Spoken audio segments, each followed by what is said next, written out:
Hello, everyone, and welcome to Warrior Review. I'm Austin Reams, and I am here with head coach Daryl Jones. And Coach, glad you're here. Glad to talk about some Brookwood football. We traveled to Frederica, came up short in that game, but tell me a little bit about that Frederica team that we're playing against. Good football team. They've got a good program there. You can tell those guys do their share of lifting weights, and they got some football players in there that are pretty good players, especially their skill guys.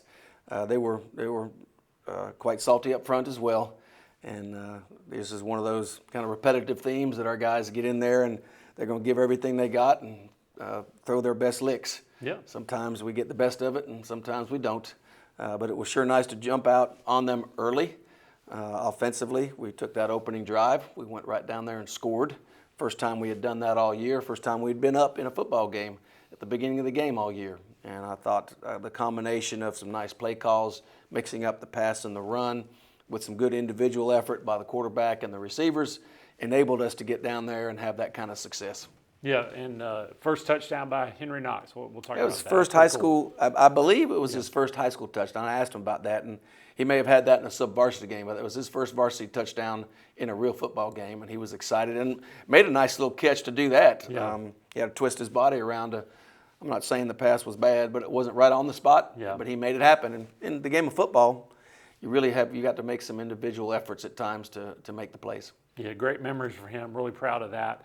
Also, just another thing, just heading to St. Simon's, and you guys had just kind of a good team bonding experience getting there. Tell me about. Yeah, speaking of memories, it was really neat to get everybody on the bus together. We even included the cheerleaders, and football sat in the front, cheerleaders in the back. Coaches were guarding the ship, so to speak. It is high school. Yeah. But it was a memorable experience. I'm really proud of how our boys conducted themselves. I mean, when we looked like a uniformed team walking into the restaurants.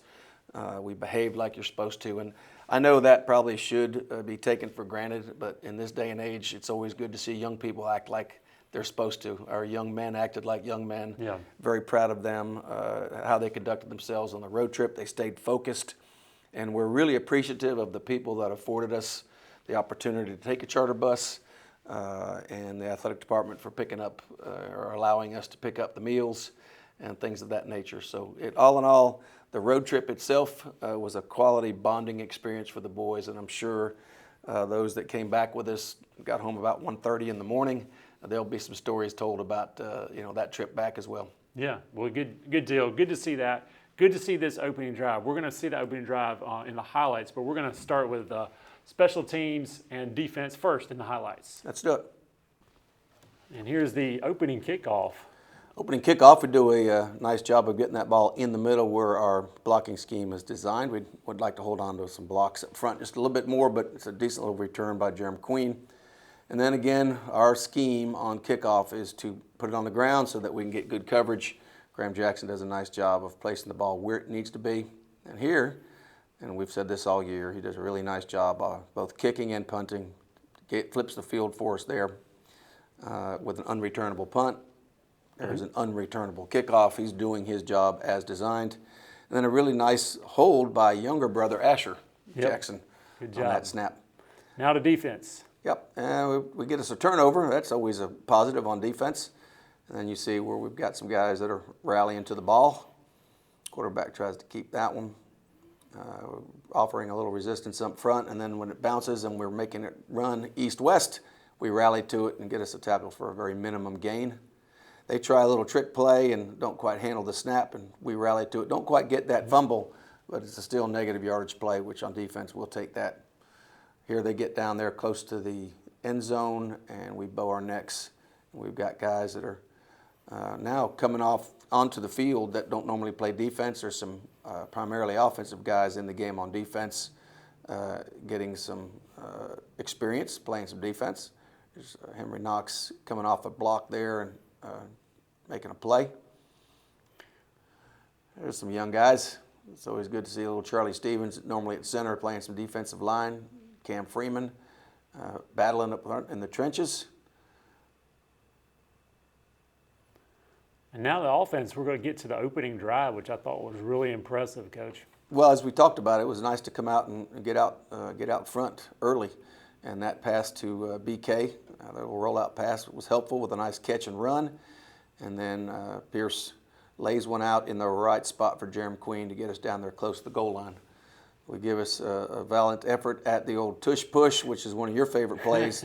Don't quite get there, but it does set us up for being able to sneak Henry Knox into the flat for his first high school varsity touchdown. I love how nice little catch. Yeah, I love how he held the ball up there too. That was Did. pretty cool. And then Jerem with, again, a good yards after catch. That's what you want from your receivers. We work on our speed option, and we run it away from the offensive strength, and we get Tyson Cochran on the corner, and we can get him some space. He can do some things. Then we come and start working our inside veer run. You see a good little push up front from our offensive line. Again, we're starting to have some younger guys in the game at this point, and Cole Dunham is going to make a nice run. And then Graham Jackson gets involved at quarterback, and he executes our offense as we ask him to for a kicker, punter, and backup quarterback.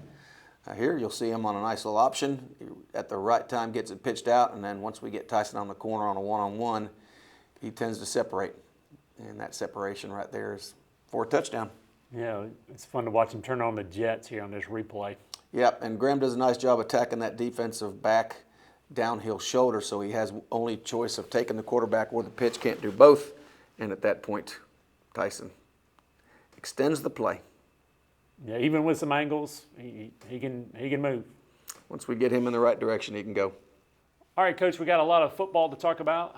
We got some maybe like a hybrid JV game coming up, youth football coming up. We've been talking about middle school, but let's go to the kind of the hybrid JV game you got coming up. Big deal here. Yes, well, what started off as an open week for the youth and middle school turned into some coaches picking up a youth game.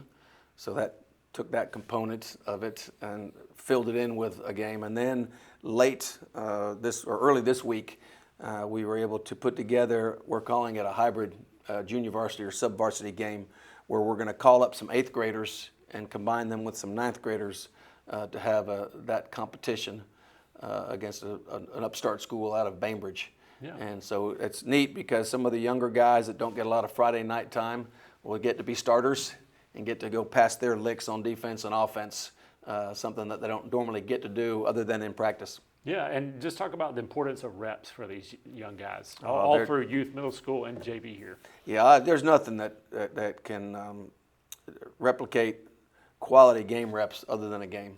I mean, you could put young guys in some drills against the older guys in practice, and to a degree they're going to improve. But when you get out there on the game field in front of your fans and you get to pin your ears back and have fun while executing offense, defense, and special teams scheme, I mean, that's always enjoyable. Yeah. So last of the show here, let's talk about you got a middle school championship game coming up. Don't know where yet, but just give us some details on that championship game. We are in position right now to be able to host the middle school championship game as the #1 seed. We are undefeated at the middle school level, so this sub-varsity game is not going to affect that one way or the other. The middle school currently stands undefeated with one more regular season game left of middle school play, and then what they'll do is they'll take a look at who the different seeds are, and one will play 2 at one's home stadium. Yeah, and so we don't know, we're hoping it's going to be home out at Warrior Stadium. Not 100% sure, but that date is October 9th at 6 p.m. So kind of mark that on your calendars, October 9th. And again, for those of you guys who are watching this early, maybe online on a Wednesday, come on out to the JV hybrid game. This Thursday, yes. Yep. And there'll be some hard-playing 8th graders and 9th graders getting after it. Yeah, it's good to see that. Good to see our Warriors go out there, and we're excited for them. And I hope you can join us out there, and we will see you next time on Warrior Review.